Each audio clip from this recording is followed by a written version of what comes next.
कल मैं जब मेरे क्षेत्र में लोगों के बीच में, जनता के बीच में एक बसंत पंचमी के अवसर पर मां सरस्वती के मंदिर का उद्घाटन भी था और ग्राम पंचायत की तरफ से विभिन्न विकास कार्यों के लोकार्पण का कार्यक्रम भी था। और मैं जब वहां पहुंचा तो ग्रामवासियों का असीम उत्साह था। उन्होंने घोड़े पर बिठाकर मुझे बीच रास्ते से सभा स्थल तक और कार्यक्रम स्थल तक लेके गए। जब कार्यक्रम चल रहा था उस बीच में एक ग्रामवासी मेरे साथ में, जब मैं बोल रहा था तब एक स्लिप लेकर आए और मुझे कुछ काम के लिए डिमांड करिए। मैंने वो स्लिप लेते ही एक स्वाभाविक मजाक के अंदर उसको कहा, क्या पर्ची लेके आए हो क्या? तब उसने कहा था, हाँ मैं पर्ची लेके आया हूं। तब मैंने सहज भाव में उसको कहा कि विपक्ष वाले ये कहते हैं कि जो वर्तमान भजनलाल शर्मा जी की सरकार है, बीजेपी सरकार है, वो पर्ची से चलती है, तो चलो आप भी हमें पर्ची दे दो, हम आपका काम कर देंगे। आधे घंटे का लगभग पूरा भाषण था जिसमें मैंने राज्य सरकार की उपलब्धियों से लेकर केंद्र सरकार के बजट पर अपनी बात कही और स्थानीय स्तर पर जो मैंने काम करवाए उसके बारे में मैंने बात कही। लेकिन उसके बाद आज जब मुझे पता लगा, उस मेरे भाषण में से कुछ जो मैंने उस पर्ची के बारे में उस ग्रामवासी से बात की उसको कट पेस्ट करके मीडिया में इस तरीके से एक 3 से 4 सेकंड का एक वीडियो वायरल करके ये बताया जा रहा है कि मैंने ये कहा कि सरकार पर्ची से चल रही है। मैं इसके बारे में इतना ही निवेदन करना चाहता हूं कि वर्तमान भजनलाल शर्मा जी की सरकार वो सरकार है जिन्होंने बीते 13 महीनों में राजस्थान में विकास के नए आयाम को राजस्थान की जनता के लिए स्थापित किया है।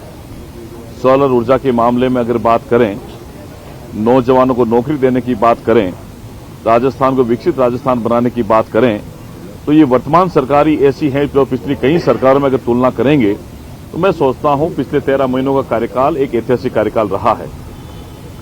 संकल्प पत्र के जो घोषणा पत्र हमारा है उसको नीतिगत दस्तावेज बनाकर उनको पूरा करने की बात से लेकर अब इस बार वर्ष 2025-26 के बजट की अगर हम लोग बात करें तो राजस्थान सरकार गरीबों की, मजदूरों की, युवाओं की, दलितों की और समाज के हर एक तबके को साथ लेकर आगे बढ़ने का काम कर रही है।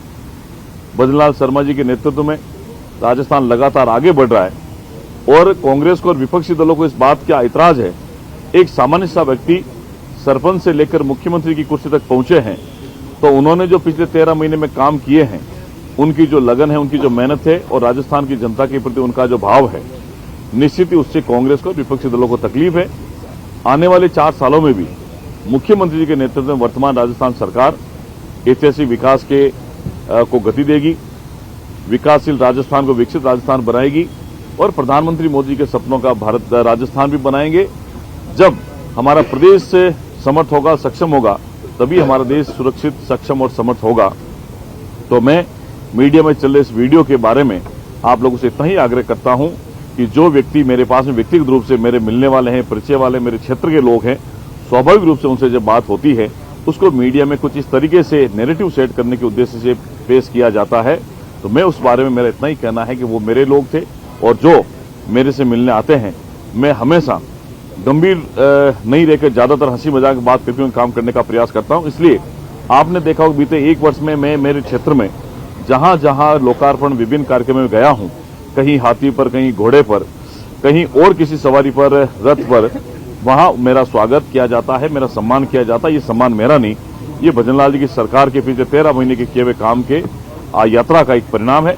और मैं आगे भी भरोसा देता हूं कि हम सरकार के एक मजबूत प्रतिनिधि होने के नाते, चाहे वो क्षेत्र का काम हो, चाहे प्रदेश का काम हो, आने वाले समय में हम लोग इसको मजबूती के साथ में रखेंगे। सर, जो कथित तौर पे वीडियो की बात कही जा रही है, वो वीडियो क्या फर्जी है सर? नहीं, मैंने कहा है, मैंने पहले भी कहा है कि मेरी जब फेसबुक पेज पर लाइव चल रहा था, कोई फर्जी नहीं है। मैंने कहा, मैंने पहले भी बता दिया था कि एक व्यक्ति जब मेरे पास में आया था, स्वाभाविक रूप से उसको ये कहा था क्योंकि उन्होंने मुझे एक पर्ची दी थी। एक स्वाभाविक रूप से उनसे बातचीत करने का तरीका जो अमूमन हमारे क्षेत्र में होता है, इसी तरीके से कहा था। उसको किसी तरीके से गलत नहीं लिया जाना चाहिए। सर, क्या कहा था आपने? वो व्यक्ति जब स्लिप लेकर आए थे तो मैंने ये कहा था कि आप पर्ची लाए हैं क्या? तो वो कह रहे थे, हाँ मैं पर्ची लेकर आया, मेरा कोई काम है। तो मैंने उनको कहा था कि भाई आप पर्ची दे दीजिए, हम आपका काम कर देंगे। क्योंकि विपक्ष वाले कहते हैं कि हमारी जो सरकार है पर्ची से चलती है, इसमें ऐतराज किस बात का है? अगर हम लोग काम करते हैं, विकास करते हैं, राजस्थान को आगे बढ़ाने की बात करते हैं, पर्ची के माध्यम से अगर हमारे पास में कोई संवेदना आती है, कोई बात आती है, उसको पूरा करने का काम हम भी करते हैं और हमारे मुख्यमंत्री जी भी करते हैं। मंत्री लोग संतोषजनक जवाब नहीं दे पा रहे प्रश्नकाल में, क्या कारण? देखिए, मुझे लगता है कि पिछले 5 सालों में सीपी जोशी जब विधानसभा के अध्यक्ष हुआ करते थे, उस समय के इस समय में वो हमें सवाल पूछने ही नहीं देते थे। अभी हमारे वासुदेव देवनाथ जी अध्यक्ष हैं, उन्होंने पूरा खुले मन से हर एक विधायक को, जो विपक्ष का है चाहे पक्ष का है, उसको खुले मन से प्रश्न पूछने की इजाजत भी देते हैं। आपने देखा बहुत लंबे तरीके से विपक्ष वाले जब उनके पास में सारा उत्तर उपलब्ध करवा दिया जाता, उसके बाद भी लीक से हटकर वो प्रश्न पूछते हैं। इस बारे में जो जानकारी उनके पास में होनी चाहिए वो उपलब्ध हो जाती है, लेकिन फिर भी इस प्रकार की बातें जो प्रश्न में नहीं होती, वो बातें करना भी ठीक नहीं रहता। लेकिन एक भी ऐसा सवाल मंत्री के द्वारा कहीं कोई नहीं हुआ है जिसमें वो संतुष्ट नहीं हो, लेकिन विपक्ष की धर्म वो निभाते हैं। लेकिन मंत्री सक्षम है, मंत्रियों का हर एक जवाब उसी प्रश्न के अनुकूल होता है। पिछला सत्र देखें चाहे वर्तमान सत्र देखें, कभी ऐसी कोई परेशानी नहीं आई। ये कुंभ जो हादसा हुआ है, वैसे इसमें राजस्थान की तरफ से कितने लोग लापता हैं? कुंभ में जो हादसा हुआ तो आप भी जाके आए, तो राजस्थान में कितने लोग लापता हैं, कितने लोगों की मौत हुई, कोई इसका डाटा ही शेयर नहीं करी सरकार? देखिए, मैं जिस दिन महाकुंभ के अंदर यह हादसा हुआ था, उसी दिन मैं रात को 10:30 बजे महाकुंभ में पहुंचा था। मैं मुख्यमंत्री जी को धन्यवाद करता हूं, राजस्थान सरकार को धन्यवाद करता हूं कि वहां राजस्थान मंडप नाम से जो राजस्थान के तीर्थयात्री महाकुंभ में जाते हैं, उनके लिए रहने की, खाने की व्यवस्था वहां की गई है। 500 से 1000 की संख्या में प्रतिदिन लोग वहां रुकते हैं। एक स्वादिष्ट भोजन भी है, रहने की व्यवस्था भी है, सब तरीके से उत्तम व्यवस्था है। लेकिन जिस रात को ये भगदड़ हुई, उस भगदड़ के बाद में कुछ लोग जो वहां घायल भी हुए हैं, कुछ मृत भी हुए हैं, कुछ लापता भी है, उनके बारे में भी सरकार की तरफ से वहां हमारे एक डेलीगेशन है राजस्थान मंडपम में, वहां हमारे आरएस अधिकारी लगे हुए हैं, वहां हमारी पार्टी की तरफ से कार्यकर्ता लगे हुए हैं, और उनकी तरफ से ये पूरा प्रयास किया जा रहा है। जो हमारे पास में सूचना मिली है, उसमें से कोई भी अगर व्यक्ति लापता होगा, उसके बारे में हमारा जो एक प्रतिनिधिमंडल वहां मौजूद है, और सरकारी स्तर पर भी ये प्रयास किए जा रहे हैं कि कोई भी व्यक्ति लापता है उसको ढूंढा जाएगा। और अगर कहीं उसके बारे में जानकारी मिलेगी, और अगर बहुत ज्यादा कोई विशेष आंकड़ा नहीं है राजस्थान का, जो मृत व्यक्ति थे उनके बारे में बता दिया गया है, लेकिन इधर उधर कहीं है तो उसके बारे में पता लगाकर सरकार आप लोगों के बीच में रखेगी। कोई संख्या भी लापता लोगों की तो सामने आई है? अभी ऐसा कोई डाटा सामने नहीं आया है, हमारे पास में ऐसा कोई डाटा नहीं है कि कोई व्यक्ति लापता है। लेकिन अगर कोई हुआ होगा तो निश्चित इसकी जानकारी करके उनके परिवारजन से भी संपर्क किया जा रहा है, और मीडिया के माध्यम से भी राजस्थान की जनता को बता दिया जाएगा। मैं केकड़ी में कल कवर करके आया हूँ,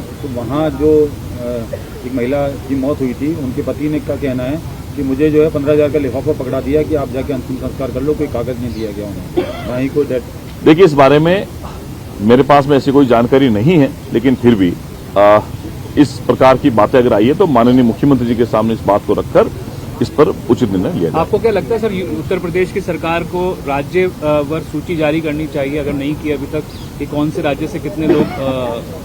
देखिए, मैं आपके माध्यम से इतना आग्रह करना चाहूंगा कि हमारी सनातन संस्कृति का सबसे बड़ा महापर्व जो है ये महाकुंभ का है, और हमारे जो विद्वान हैं, जो बुद्धिजीवी लोग ये कहते हैं कि 44 वर्षों के बाद में इस प्रकार का संयोग बनता है। मैं आपसे भी आग्रह करना चाहूंगा कि 26 फरवरी तक चलने वाले इस महाकुंभ में आप लोग पधारें। ऐसी व्यवस्था इससे पहले कभी नहीं हुई थी, ये बड़े बड़े लोग जो हैं वो कह रहे हैं। और इससे पहले भी महाकुंभ हुआ था, इससे पहले भी सरकार थी, लेकिन जो व्यवस्था भी इतनी माकूल व्यवस्था हुई है, मैं सोचता हूं इससे पहले कभी नहीं हुई है। ये लोगों का हिंदू धर्म के प्रति, महाकुंभ के प्रति बढ़ता हुआ विश्वास है। सरकार की जो योजनाएं हैं, सरकार का जो उस महाकुंभ के लिए तैयारियां हैं, वो जनता का विश्वास इस पर है। और मैं इतना स्पष्ट कह सकता हूं, ये जो भगदड़ हुई थी, ये जो घटना हुई थी, कोई न कोई एक सोची समझी साजिश कुछ असामरिक तत्वों की हो सकती है। हालांकि ये जांच का विषय है, जांच के बाद में पता लगेगा कि ऐसे कौन लोग थे जिन्होंने इतने बड़े महाकुंभ के अंदर एक साजिश के तहत इस प्रकार की घटना को अंजाम दिया है। आने वाले समय में उत्तर प्रदेश के मुख्यमंत्री ने इस पर जांच कमेटी गठित कर दी। आने वाले समय में बहुत जल्द इसका परिणाम जनता के बीच में आएगा। लेकिन इतना कुछ व्यवस्थित तरीके होने के बाद भी इस प्रकार की छोटी घटनाएं सुनियोजित तरीके से हुई ऐसा लगता है। लेकिन आमतौर पर 1.5 महीने चलने वाले इस महाकुंभ में कोई घटना दूसरी नहीं हुई है।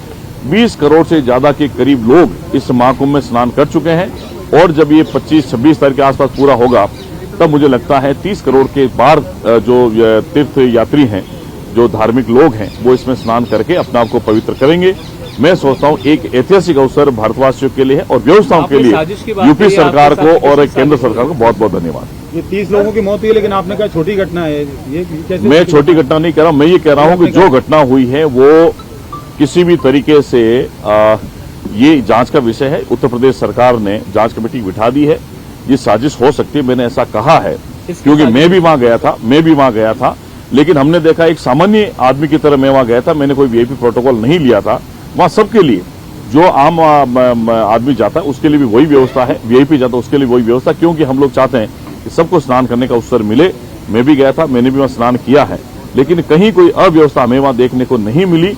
और कुछ जो अव्यवस्था की बात बता रहे हैं, मैं सोचता हूं ऐसी कोई अव्यवस्था नहीं थी। मैं खुद प्रत्यक्ष रूप से देख के आया था। इसलिए मैं तो ये सोचता हूं कि उत्तर प्रदेश सरकार को और केंद्र सरकार को धन्यवाद देना चाहिए कि इन्होंने इतनी शानदार व्यवस्थाएं करी है। और इतने लंबे चौड़े परिसर में जो ये लाखों करोड़ों लोग आ रहे हैं, उन्होंने भी धन्यवाद दिया सरकारों को। ऐसी व्यवस्था हमने पहले कभी नहीं देखी। धन्यवाद। अविनाश जी एक सवाल है। आपकी सरकार ने बिल सदन के ऊपर रखा है, इसके अंदर क्या क्या प्रावधान है, क्या सजा का प्रावधान है, या इसके बिल के बारे में थोड़ा सा बताएं। देखिए, ये बिल आज ही विधानसभा के सदन पर आया है। इस बिल पर आने वाले समय में बहस होगी, और बहस में आप सब लोगों के बीच में अभी ये जो बिल आज आया है ये आपके सामने रखेंगे। और क्योंकि प्रश्नकाल था, प्रश्नकाल के बाद में 0 आवर में ये बिल हमने रखा है। उसके बाद भोजनावकाश की छुट्टी हो गई है।